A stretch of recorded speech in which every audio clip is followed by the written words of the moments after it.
Siapa Amalek itu? Dan apa gambarannya? Matius 16 ayat yang ke-24 Tuhan berkata, setiap orang yang mau mengikut aku, ia harus menyangkal dirinya dan memikul salibnya dan mengikut aku. Jadi ternyata pada waktu kita mau mengikut Tuhan, musuh pertama kita apa? Diri sendiri, daging.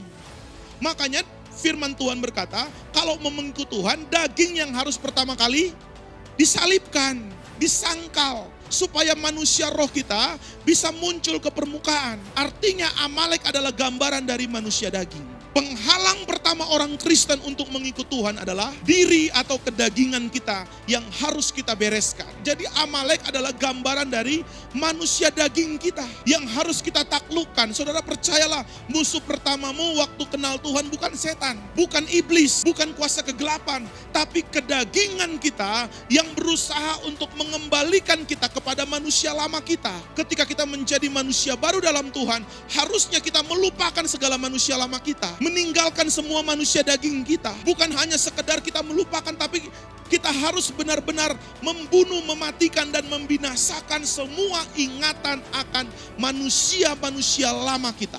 Roma 12 ayat 1. Karena itu saudara-saudaraku, demi kemurahan Allah, aku menasehatkan kamu supaya kamu mempersembahkan tubuhmu. Kata tubuh kembali ini bicara tentang daging. Ini bicara tentang hidup kita, saudara. Bukan bicara tentang rohnya, tapi dagingnya. Lapisan pertama yang harus kita tembus dalam hidup kita adalah manusia daging. Apa yang terjadi ketika orang percaya tidak membunuh, tidak mematikan perbuatan daging? Maka konsekuensinya apa yang kita tidak bunuh hari ini akan membunuh kita di masa yang akan datang. Dosa yang kita nggak bereskan hari ini akan menjadi dosa yang akan membunuh hidupmu di waktu yang akan datang. Dosa yang akan menghancurkan hidup kita. Amalek adalah gambaran dari perbuatan daging yang bukan hanya harus disangkal, tapi harus dimatikan lewat disalibkan. Perbuatan daging manusia lama harus disalibkan terus-menerus, supaya tidak ada kesempatan buat iblis untuk menghancurkan hidup kita. Satu dosa yang tidak diselesaikan hari ini, maka itu akan menjadi dosa yang akan menghancurkan hidupmu. Satu perbuatan daging yang kita tidak putuskan, kita tidak bereskan, kita tidak sunat dalam hidup kita, kita tidak bersihkan dalam hidup kita, maka itu akan membuat kita tidak akan pernah bisa masuk ke tanah perjanjian. Karena daging tidak pernah bisa masuk ke dalam ruang kudus. Hari-hari ini kita harus benar-benar membuang seluruh sifat-sifat kedagingan kita, saudara. Ya kalau dia muncul lagi, kita bunuh lagi. Mungkin kita nggak bisa langsung sempurna. Mungkin tanpa kita sadari muncul lagi itu agaknya. Ya dibunuh lagi, dibuang lagi. Sampai kapan? Sampai Tuhan datang. Sampai hidup kita benar-benar menjadi orang yang merdeka di dalam Tuhan. Ada 3 jenis orang dalam barisan pasukan orang Israel yang sengaja ditaruh paling belakang. Dan inilah 3 orang, 3 golongan yang akan menjadi sasaran roh Amalek. Dan ini gambaran dari manusia rohani kita, saudara. Jadi dalam barisan orang Israel ketika mereka keluar dari Mesir, siapa yang berada di barisan belakang? Yang pertama perempuan, yang kedua anak-anak kecil, itu di barisan belakang, yang belum bisa menyandang pedang. Yang ketiga, mereka adalah pria-pria yang walaupun sudah dewasa, namun tidak sanggup berperang. Karena sakit atau karena sudah tua. Yang pertama perempuan. Apa yang dimaksud dengan perempuan? Dalam kitab 1 Korintus pasal yang ke-16, ayat yang ke-13. Siapa itu perempuan secara rohani? Adalah simbol dari kelemahan. Dalam 1 Korintus 16 ayat yang ke-13, berjaga-jagalah, berdirilah teguh dalam iman, bersikaplah sebagai laki-laki dan tetap kuat. Ini semua diberikan kepada semua golongan. Jadi perempuan pun harus bersikap sebagai laki-laki. Kenapa? Karena perempuan yang dimaksud adalah golongan yang lemah, tidak mampu berperang. Dan ternyata orang Amalek mengejar orang Kristen yang lemah. Bagaimana mengalahkan orang Amalek? Keluaran 17 ayat yang ke-11. Dan terjadilah, jadi apa yang terjadi? Apabila Musa mengangkat tangannya, lebih kuatlah Israel. Saudara mau jadi orang kuat? Angkat tangan. Artinya itu bicara tentang doa, penyembahan, persekutuan dengan Tuhan. Jadi orang yang mudah jatuh adalah orang yang tidak berjaga-jaga dan tidak berdoa. Jadi kalau kita mengangkat tangan kita, kita berdoa bersekutu dengan Tuhan.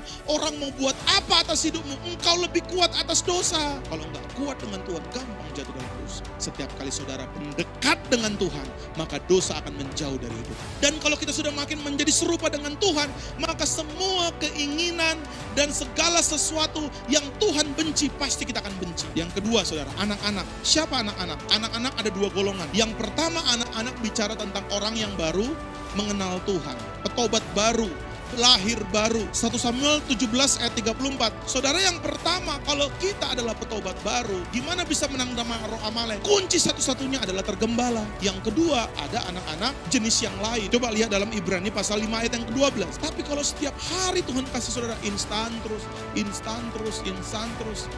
nggak lama saudara kena kanker. Nah, masalahnya kita orang percaya maunya instan juga, yang cepat, nggak usah ada proses, langsung lihat hasil. Dan ternyata itu adalah gambaran tanda kita masih kekanak-kanakan. Karena orang dewasa selalu harus terbiasa dengan yang namanya proses.